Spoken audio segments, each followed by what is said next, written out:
You're listening to the Engaged Club podcast, where we believe that engagement of members, staff, and managers is the key to a thriving club. Our aim is to help you become a better club manager by giving you practical, actionable club management and marketing advice. I'm Roger Kincaid. I'm the marketing director at Off Course Golf. We make member and customer engagement tools for club managers that make growth and prosperity their business. You can find out more about what we do at offcourse.golf.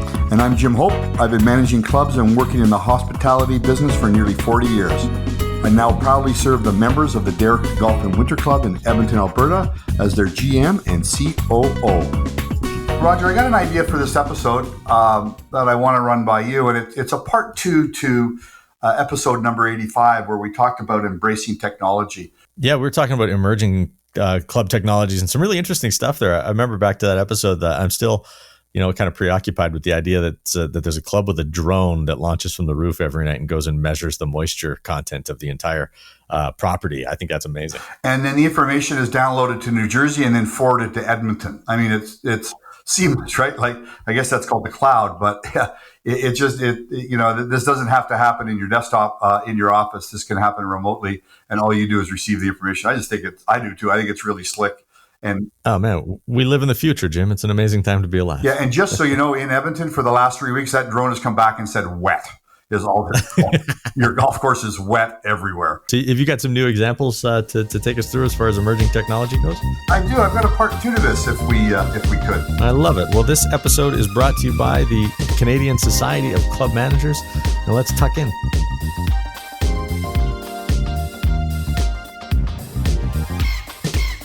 One of the things it's been around for a while, but is really starting to take on a life of its own is GPS electric grounds mowers or greens mowers.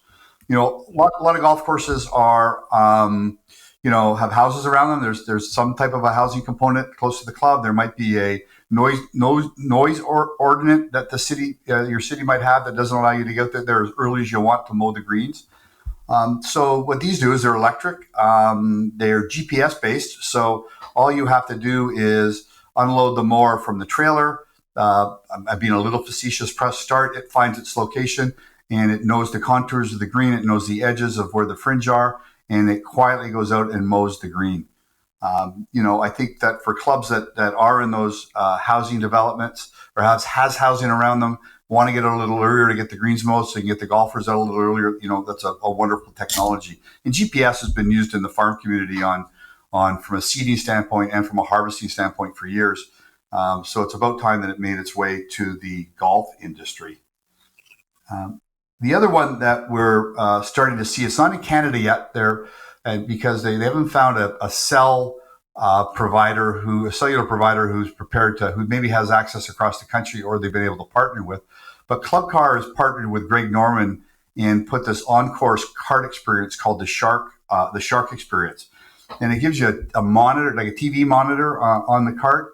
I think it's used as a yardage as well. It'll show you what, the golf hole that you're playing, show you the yardages from where you are. You can tune into certain TV stations. So if you're playing Sunday, you can watch NFL football if you want from your cart. It's got built-in Bluetooth speakers. USB ports are on the cart, so you can charge your devices. You don't have to bring your own Bluetooth speakers already built in. And what they're saying is that, look, if we're going to get you out playing golf on a Sunday and you want to watch baseball or you want to watch football during the NFL season, we need to provide that entertainment for you on the cart. So it's available in the States. A lot of clubs are using it as an add-on fee that they're charging. So rent the cart, tell them you want the Shark experience. They turn it on in the shop and you get the experience for the next 4 hours. Or if you don't want to pay the price, they just leave it turned off. What do you think of that one? No, I really like that one. I think it does so much to elevate the guest experience, right? And you want to have that story. You want to be the club that has that, particularly first, so that people will say like, oh man, I actually could watch the game while we were playing our golf game. It was really, really great. I didn't feel like I missed anything. I would like to know what happens to the pace of play at that golf club in, Texas or Oklahoma when the Sooners and the Longhorns are playing. Well, first off, I don't know if anyone's actually on the golf course during that because they're all at home in front of their big screen watching it. But for those that are, they're at the game. For those that are, I'll bet the pace slows down a little bit. And what I like about it is that you don't have to pay for it as the consumer. It's an option you can have when you walk in the shop. So I might want it this Sunday, but I don't want it next Sunday, and I don't have to pay for it if I don't want it. So I think what they're saying is that, the old days of stay golf and, everybody be quiet the minute you step onto the first tee and don't make a sound till you come off of 18 have changed, that you've got to create that this is an entertainment business that we're in, and we've got to provide entertainment to our guests, and they want stuff differently today than they wanted it 10 years ago, and we need to make sure that we're providing it for them. Yeah. And, Jim, I think that's such a big takeaway from this episode, right? Is that, you just said we're in the entertainment business, and that's the truth. We're in the business of entertaining the people that come to our property to have some fun, right? And, for years it was okay to say we're in the golf business, but that just doesn't cut it anymore.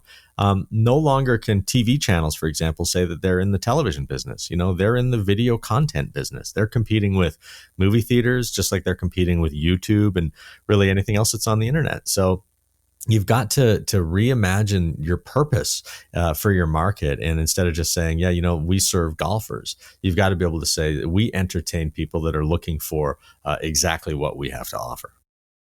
Yeah, and Raj, we've talked lots about this, but there's probably one club in every market that can stayed and true to their traditions, right? They just are that number one club in the market. And we could go across Canada and I could name each one of the clubs in the large centers across the country. And they don't really need to do a lot in order to be successful and potentially probably still have a waiting list for the club, because they just are that club in town. But everybody else needs to do something to stay relevant to the current golfer. And if you, as Frank said in his book, Innovate or Die, if you don't want to innovate and want to become current with what people's needs are, be prepared for a struggle in your future, or not in your future, today. Yeah, no, that's exactly right. So kind of like tying these two episodes together then, Jim, you talked about episode 85 and this one now. How do you feel as a club manager? I mean, do you constantly look to embrace this technology so that you can offer more to your members and also save money? Or like, what's your primary, impetus for looking at emerging tech? I think it's both. I think there's a front of the house component and a back of the house component. And a number of the stuff that we talked about in part one in episode 85 was back of the house components, with the biometric scanner or the app-based schedules, the pre-approved payments. That's all stuff that's a labor saver for us and more convenient for the members as well. But I think from a front of the house standpoint, you do need to balance the fact that we are in the people business. You need to still put a hand on a shoulder and learn somebody's name and know the name of their kids and their grandkids. That's the business that we're in. And that's what makes clubs in the private market, where I come from, that's what differentiates us from the daily fee market.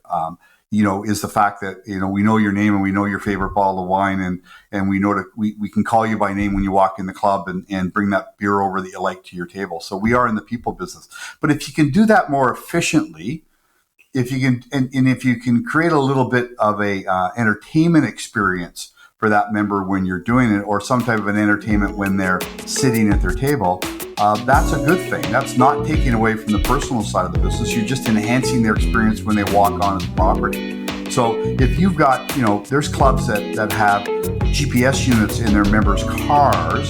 So when that car comes through the front gate, or if it's a club with a security gate, when that member comes through the gate, security alerts the club that they're there. So the back shop kids know that Mr. Jones is driving up the driveway, that when the car comes up, they open the door and say, "Hello, Mr. Jones." The back shop know that he's here to be able to pull the clubs, and the server knows he's coming to be able to get his beer ready, because he always knows comes in for a cold beer before his round. So I think, is that innovative and new technology? You bet. But what's that really? What it's doing is enhancing the guest experience. 100%. Jim, great ideas. Thanks so much for this and for episode 85 as well. We really hope this episode is a big help to you. If you know somebody else that could benefit from this episode, please share it and let's grow together.